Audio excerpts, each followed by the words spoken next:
A B C D E F G H I J K L. Có khoảng mênh mông nào sâu thẳm hơn tình thương, ở đâu đây nỗi nhớ em mơ về bên anh, ngôi sao như xuống thấp cho ta gần nhau hơn. URITUVWXYZ. In parts of the world torn by decades of war and genocidal violence, an American International Library project is planting the seeds of hope, one library at a time. In America, we take literacy for granted. Access to information is as close as the Internet, if not in our homes, then at the nearest public library. But in Vietnam, Laos, and Cambodia, where millions have died in decades of violence and oppression, such access is only a dream. Chuck Toish, an American businessman from Milwaukee, is doing his best to make those dreams come true by building public libraries throughout all three countries. The project began in 1999 when curiosity about the country he had first seen as an American infantryman during the Vietnam War brought him back. Yeah, I had an impulse to come back that had been latent for a long time, but about 30 years after I was here the first time, 69 and 70, I finally decided I'd reached the point in my life where I wanted to do that, and that's what I did. So now we're standing here in Hanoi. Not only did Toish return, he met many people, among them former enemies, who touched his heart. Seeing a country that welcomed international cooperation, he sought a project that would improve the lives of the Vietnamese people. Also had another impulse there that I wanted to do something, and at first it was going to be a bridge. But my Vietnamese friend here suggested that what his country really needed was libraries, because Vietnam has never really had libraries like we have in the Western sense. And so the idea came from our in-country representative, an old former ARVN officer. And it's something they needed, something we understand, and so it's been a good collaboration between the Vietnamese and Americans. Toish used funds he had earmarked for a world tour to establish a nonprofit library foundation. With support from other donors, mostly fellow Vietnam veterans, the first library in Quang Ngai, where he had been stationed, was dedicated in 2001. The project's libraries are substantial monuments to literacy and free access to information, as well as the importance of international cooperation. Their design echoes traditional American library architecture, but they are uniquely a part of their local culture, built and operated by the communities they serve. There's an excitement about education here anyway. It's been ingrained in the culture for thousands of years. So you don't have to sell the idea of education. And then you come with the idea of a library that could hold anything, not just polemical works. In the Western sense, there's an enthusiasm for it and a commitment to it by the local officials that makes doing the projects pretty easy, because the cooperation is terrific and the deep commitment of the public in these communities to do it. Not only build the libraries, continue to sustain them and to make them grow. When we come back to visit them, we're greeted with open arms, and there's a human side of the libraries too, and that's as exciting as the practical implications of getting books to people that haven't had books.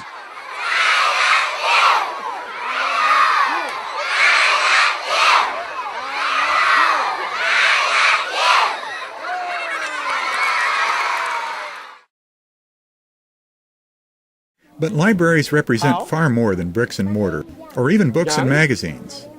They are monuments to peaceful cooperation, to building relationships. Như xuống thấp cho ta gần nhau hơn, đêm nghe tiếng mưa rơi, đêm mây triệu hạt rồi mà.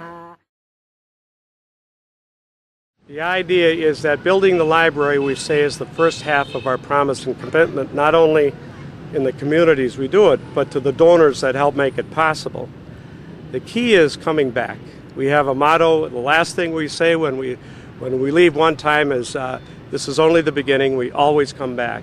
And when we come back, we try to even add just a few books, something to continue the relationship personally and to continue it practically to expand the library. And this creates a closeness and a sense of camaraderie with the officials that gets us working together. How can we improve management? How can we keep open more hours or educate our librarians further? And we're part of those decisions because we always come back and we continue to contribute, even if only in a small way, a few $100s a year. So I think that's the bigger side of our project, is what we do continuing.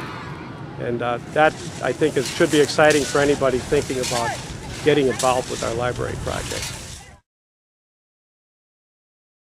Between 1975 and 1979, some 2 million Cambodians, about a fourth of the country's population, died in genocidal violence.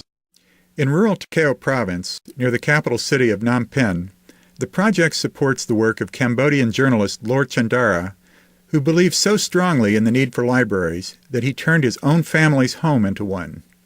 This is important because in Cambodia, the country emerged from the war, and the Khmer Rouge just killed the intellectual people and they destroyed the books. And so we think that if we want to rebuild the country, and we need the human capital, human resource, and we need the people get educated. And the library is one of the project that can provide the people, they come to learn through the books and reading material. And it's like when one come to read the book, and then it's like they can get access to the outside world. This project, I want to change like the people thinking, and Cambodian people do not have reading habits, so try to inspire them to reading the book, and especially the library project is important in democracies, and without the knowledge, and we cannot build up anything, even the countries. Nowhere is the need for libraries greater than in Laos, one of the region's poorest countries. In villages like Van Lao Yai, where there is no electricity and students study in buildings with dirt floors, Madame Kongdran Natavong is struggling to build small dreams. I need some support from individuals, some organization come to see me and to work together, or because many villages need library like this. It's a small library. Finish everything, include the table, book service, book, and staff formation. For $35,000, the Library Project Foundation can build a library that will serve as a cultural centerpiece for the community and a catalyst for growth for the surrounding region.